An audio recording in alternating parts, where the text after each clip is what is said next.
Hello everyone, I am FIDE instructor Atul Dahale and welcome to Chess Olympiad's official YouTube channel. I have a great news that our former national chess champion Arvind Chidambaram from Tamil Nadu has done his magic once again in the MPL sponsored National Rapid Chess Championship which was held in Nashik recently.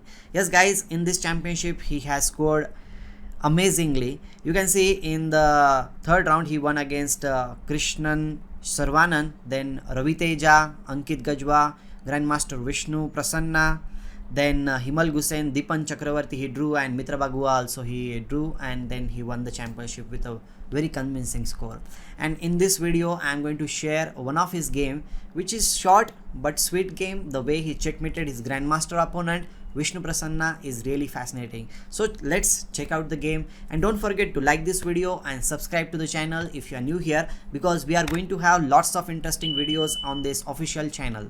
So let's begin. In this game, Arvind Chidambaram is white, his opponent Vishnu Prasanna is black, who is a very strong grandmaster and a coach of renowned players like Gukesh. Okay, the game starts with e4, c6, Caro-Kann defense, then knight f3, d5 was played, then he supports the pawn with d3 move. It is like an invitation to go for the queenless middle game. If you capture, the queenless middle game will happen. But okay, today they wanted to go for something interesting, so he played knight d7, knight c3, developing a piece, e6 was played, then g3. Guys, I will tell you one thing. While playing the game of chess, especially in the opening phase, we need to apply three principles. Okay, the first principle in the opening is control the center. Okay, that is the first thing we need to do. You can control the center either with the pawns or the pieces. Second thing is like you need to develop your pieces as quickly as possible. And the third most important factor in the opening phase is king safety. Always remember, king khatam to game khatam. तो king को safe रखना बहुत important है. So always pay attention to your king, and usually it is said that if you castle then the king will be safe.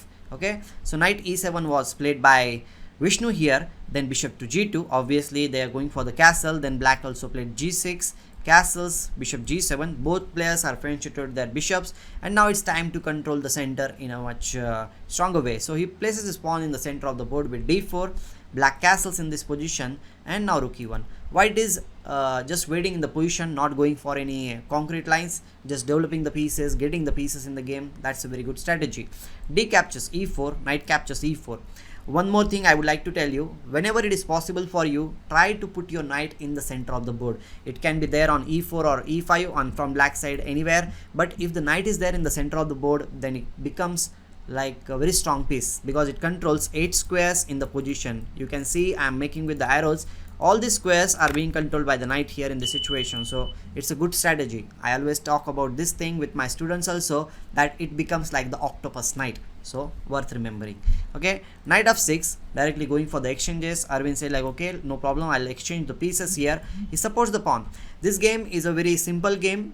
The way Arvind played is simple, but I will tell you from my own experience, to play in such a simple way and win against a strong player like Vishnu Prasanna is not at all easy. It is easier said than done. Okay, so b6, black needs to solve the problem with the light square bishop, so he is playing b6. So maybe this might be a possibility in the future. This bishop comes in the game with bishop to h6. The rook on f8 is being attacked, so bishop g7, and now he places queen d2. Very simple idea. If black captures on h6, queen is going to capture the piece, and there will be some attacking threats with knight g5, and h1 pawn will be under attack. So here plays bishop to a6. I'll say this thing, that this bishop, although it's on the open diagonal, it is not doing anything in the position, because it is not having any kind of target in the situation. So make sure that wherever you place your bishop, it should have some kind of a target to attack. Okay, now here he places knight e5. Again, the octopus knight which I talked about earlier.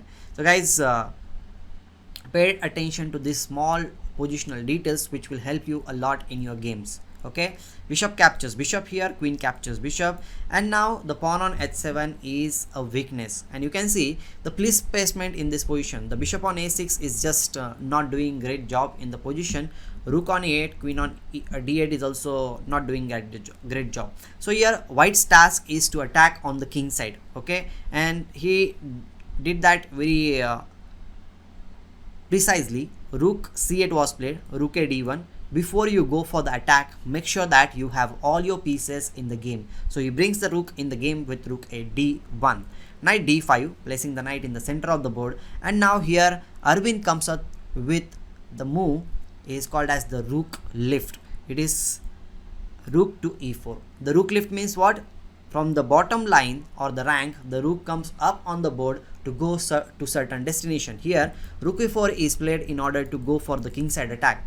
Okay, so here queen e7 was played, then rook to h4. Obviously this rook and queen are threatening checkmate in this situation. Here black could have played something like f6, but that will not help him because the move will be knight into g6. The idea is if h into g6 is played, we can give a check, king f7, and then rook h7 check, king e8, and then white will be getting the queen just like that. Okay, so not a good idea to push the pawn to f6 square. So he had to play knight f6 in this situation, supporting the pawn on h7. Now my question for you, what will you do? You can pause the video and think about it. What should be your outcome or what should be your decision in this position? Well, I hope that you have paused the video and thought about the plan. The main thing is that in this position, the knight on f6 is the main defender, and if you remove the defender, then the checkmate is just going to happen. So what will you do to remove the defender? Yes, you need to attack it. So here he plays g4. The idea is quite clear. He wants to play g5 and capture the knight on f6 square. Rook f d8, trying to get some space for the king. But okay, he keeps going with g5 move. Now knight, wherever you move, it is not going to help you because it is just a checkmate. So he plays knight to h5, trying to block the file. But Arvind was very stubborn. He says like, I'm not going to slow down here in this situation. I'm going to capture the knight, destroy everything. The action sacrifice has given, but now the rook is gone, but the bishop comes in the game, threatening. Queen h7 followed by queen h8 checkmate, and there is no satisfactory defense also. Let's suppose you play f6 or f5, this kind of push move, but you can just capture it here, and this queen needs to move somewhere, but that will not help you because we have this f7 move, which is the simplest move in the situation, and it is not having any good squares to move around, so it is just winning position for white. So that's why he resigned in this position after bishop to e4.